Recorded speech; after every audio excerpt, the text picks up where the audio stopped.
morning, guys. Good morning. July 13th, AT day 158, and it's a rainy day in New Hampshire. We woke up about 5 in the morning, made coffee, and then it started raining. And we looked at the radar because we had service, and it looked like a short rain shower. But 4 hours later, it's kind of stopped. So we'll see how it plays out today. New Hampshire drone law. There's actually only one drone law, and it's you cannot video or surveil anyone hunting, fishing, or trapping, which is pretty cool. And the number one recommended spot to use your drone are the whites. And I was kind of looking up drone laws and wondering if we could fly in the whites or if there were any problems. And it popped up as being the number one recommended place to fly a drone. That's pretty awesome. Speaking of drone, Cyclops is doing weird stuff. It's becoming self-aware, and it's losing connection with the remote control.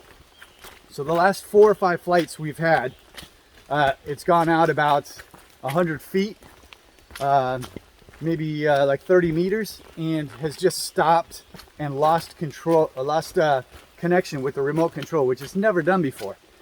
And I find this very weird because this is not something that should suddenly start happening.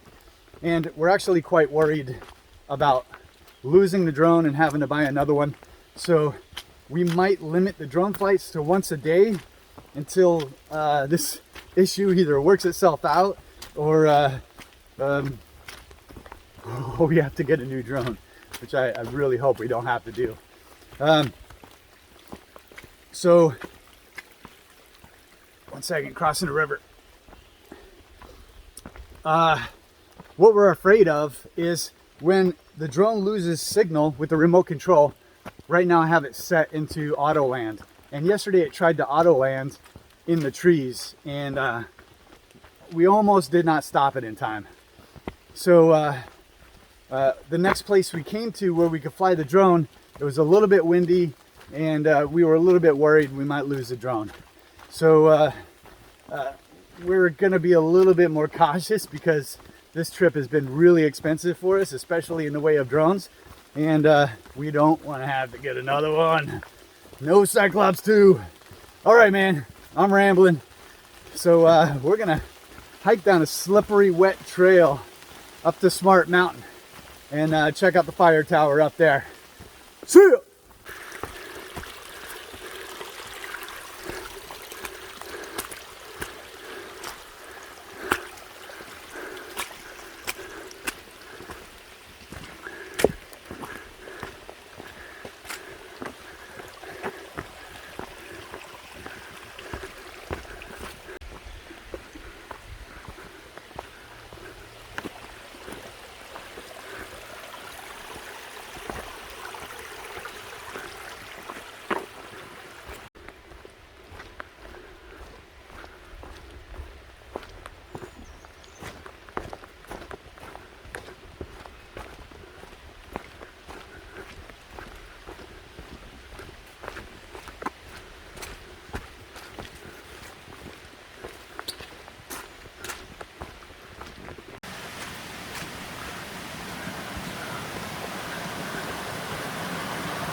A vendor. Hello.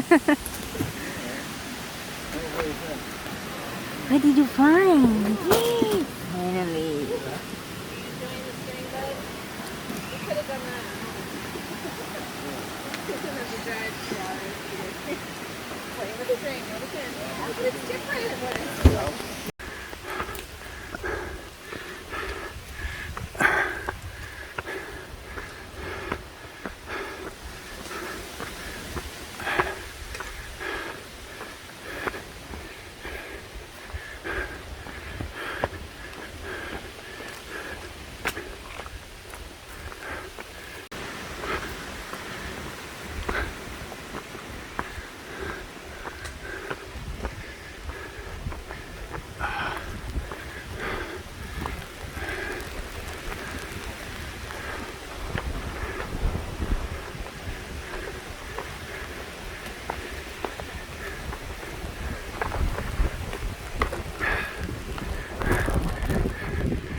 All right, only a 12-mile day today. We ended at Hexacuba shelter. Not my location, that location. And we started off back at the Trapper John shelter. We pitched our tent right here near the shelter. And started raining this morning as soon as we started getting up and getting ready. And we decided, after looking at the radar and looking at the weather report, that we were just going to wait out the rain. And that took about 3 hours. So we had a cup of coffee, laid around for about 3 hours, and then got on our way. We got to the bottom of Smarts Mountain right here at Lime Dorchester Road, and had some awesome trail magic. It was incredible. Some coffee, and I had a soda, a Gatorade. There were donuts, and which I can't eat, but nice hot stuff on a rainy day was pretty awesome. And then we begin this really hard climb up this mountain, going up Lambert Ridge. There's some cool viewpoints that we really couldn't see anything at. And then, of course, what we were hoping for, which would be the highlight of the day, would be to fly the drone around the fire tower on Smarts Mountain. But it was totally socked in, and the wind was pretty high, so we probably couldn't have flown the drone even if the weather was good, if the wind was still like that. So we continued on after the fire tower. We kind of hung out at the enclosed shelter there for a bit, and then made our way to Eastman Ledges, and we actually flew Cyclops here, but it didn't really work out too well, and I'll be interested to see the footage when I start editing. But I was having all kinds of problems. The drone just wanted to continue to keep trying to land, and I'm not sure what was causing it. There were some pretty heavy winds, but we'll have to keep playing with the drone and seeing if it'll start working or not. So hopefully this is not a serious problem. Anyway, tomorrow we're setting up to go over Moosilauke. Not tomorrow, but the day after. So probably a 15-mile day tomorrow, and shouldn't be too difficult.